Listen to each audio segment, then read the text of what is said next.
Hi ಎಲ್ರಿಗೂ ನಮಸ್ಕಾರ. ಬಾಂಗ್ಲಾದೇಶದಲ್ಲಿ ಹಿಂದೂಗಳ ಮೇಲೆ ನಡೀತಿರ್ತಕ್ಕಂಥ ಒಂದು ಆಕ್ರಮ ದಂಗೆಗಳನ್ನು ನಾವು ಕೂಡ ಎಲ್ಲರೂ ಕೂಡ ವೀಕ್ಷಣೆ ಮಾಡ್ತಾ ಇದ್ದೀವಿ, ನೋಡ್ತಾ ಇದ್ದೀವಿ. ದೀಪು ಚಂದ್ ದಾಸ್ ಒಬ್ಬ ಸಾಮಾನ್ಯ ಬಾಂಗ್ಲಾದೇಶಿ ಪ್ರಜೆ ಒಂದು ಫ್ಯಾಕ್ಟ್ರಿಯಲ್ಲಿ ಕೆಲಸ ಮಾಡ್ತಾನೆ.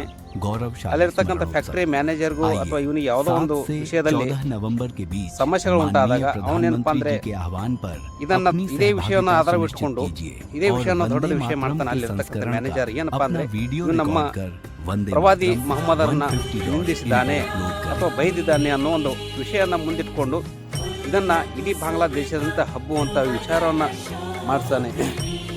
ಇದನ್ನು ಹಬ್ಬಿಸಿ ಪೊಲೀಸ್ ಕಂಪ್ಲೇಂಟ್ ಕೂಡ ಆಗುತ್ತೆ, ಇವನ ಮೇಲೆ ಎನ್ಕ್ವೈರಿ ಕೂಡ ಆಗುತ್ತೆ. ಆದರೂ ಕೂಡ ನಾ ಯಾವುದೇ ರೀತಿಯಿಂದ ತಪ್ಪು ಮಾಡಿಲ್ಲ ಅನ್ನೋ ಒಂದು ವಿಚಾರವನ್ನು ವ್ಯಕ್ತಪಡಿಸ್ತಾನೆ. ಆದರೂ ಕೂಡ ಇವನ ಮಾತು ಯಾರೂ ಕೂಡ ಅಲ್ಲಿ ಕೇಳೋದಿಲ್ಲ. ಪೊಲೀಸ್ ಅಲ್ಲಿ ಸರ್ಕಾರ ಕೂಡ ಕೇಳೋದಿಲ್ಲ, ಪೊಲೀಸ್ ಸಿಬ್ಬಂದಿ ಕೂಡ ಕೇಳೋದಿಲ್ಲ. ಇವನನ್ನು ಎತ್ತಿಕೋಟೆ ಏನಪ್ಪ ಅಂದರೆ ಒಯ್ದು ಸಮಾಜದ ಮುಂದೆ ಅಲ್ಲಿರ್ತಕ್ಕಂಥ ಮುಸ್ಲಿಂ ಜಿಹಾದಿಗಳ ಮುಂದೆ ಒಯ್ದು ಬಿಟ್ಟುಕೊಡ್ತಾನೆ. ಅವ್ರೇನಪ್ಪ ನಡು ಬೀದಿಯಲ್ಲಿ ಅವನಿಗೆ ಮನಸ್ಸೋ ಇಚ್ಛೆ ಬಂದ ಹಾಗೆ ಅವನನ್ನು ಬಡಿಗೆಯಲ್ಲಿ ಅಥವಾ ಯಾವುದೇ ರೀತಿಯಿಂದ ಆಯುಧಗಳನ್ನು ಬಳಸಿ ಅವನನ್ನು ಕೊಂದು ಅವನನ್ನು ತೆಗೆದು ಜೀವಂತಿರುವಾಗಲೇ ಏನಪ್ಪ ಅಂದರೆ ಒಂದು ಗಿಡಕ್ಕೆ ಕಟ್ಟಿ ಬೆಂಕಿ ಹಚ್ತಾರಂದರೆ ಯಾವ ಮಟ್ಟಕ್ಕೆ ಅವರಲ್ಲಿರ್ತಕ್ಕಂಥ ಮಾನಸಿಕ ಸ್ಥಿತಿ ಅನ್ನೋದು ಹಿಂದೂಗಳೇ, ಭಾರತೀಯ ಹಿಂದೂಗಳೇ ನೀವು ಅರ್ಥ ಮಾಡ್ಕೋಬೇಕು. ನಿಮಗೂ ಈ ದೇಶದಲ್ಲಿ ಇಂದು ನಾಳೆ ಬರ್ತದೆ, ಈ ಪರಿಸ್ಥಿತಿ ಕೂಡ ಬರ್ತದೆ. ಎಲ್ಲರೂ ಕೂಡ ಅರ್ಥ ಮಾಡ್ಕೋಬೇಕು. ಯಾವ ಜಿಹಾದಿಗಳನ್ನು ಎಲ್ಲಿಡಬೇಕು, ಅವ್ರಿಗೆ ಯಾವ ರೀತಿಯಾಗಿ ನಾವು ನಡೆಸ್ಕೊಳ್ಬೇಕು, ನಾವು ಹೇಗೆ ಬದುಕಬೇಕು ಈ ಭಾರತದಲ್ಲಿ ಅನ್ನೋದು ನಾವು ಅರ್ಥ ಮಾಡ್ಕೋಬೇಕು. ಅವರು ನೋಡಪ್ಪ ಅಂದರೆ ಬಾಂಗ್ಲಾದೇಶದಲ್ಲಿ ಅವರು ಕೂಡ ಇವನು ಯಾವ ಒಬ್ಬ ದಲಿತ ಅನ್ನುವಂಥ ಆಧಾರವಾಗಿಟ್ಟಿಲ್ಲ, ಅವನೊಬ್ಬ ಲಿಂಗಾಯತ ಆಧಾರವಾಗಿಟ್ಟಿಲ್ಲ, ಮರಾಠ ಅಂತ ವಿಚಾರ ಮಾಡಲಿಲ್ಲ, ಅವರು ಯಾದವ್ ಅಂತ ನೋಡಲಿಲ್ಲ, ಯಾವುದೋ ವಿಷಯ ನೋಡಲಿಲ್ಲ ಅವರು.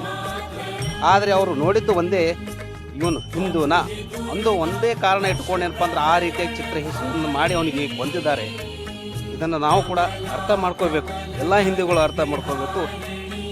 ಯಾವ ರೀತಿಯಾಗಿ ನಾವು ಇಲ್ಲಿ ನಮ್ಮ ಅಸ್ತಿತ್ವವನ್ನು ಉಳಿಸ್ಕೊಳ್ಬೇಕಾದ್ರೆ ನಾವು ಯಾವ ರೀತಿಯಾಗಿ ಬದುಕಬೇಕು, ಎಲ್ಲ ರಾಷ್ಟ್ರಗಳು, ಎಲ್ಲ ಧರ್ಮದವರಿಗೆ, ಎಲ್ಲ ಜಗತ್ತಿನಲ್ಲಿ ಬದುಕೋಲಿಕ್ಕೆ ಒಂದಲ್ಲ ಒಂದು ರಾಷ್ಟ್ರಗಳು, ಸುಮಾರು 5-6 ರಾಷ್ಟ್ರಗಳಿದ್ದಾವೆ.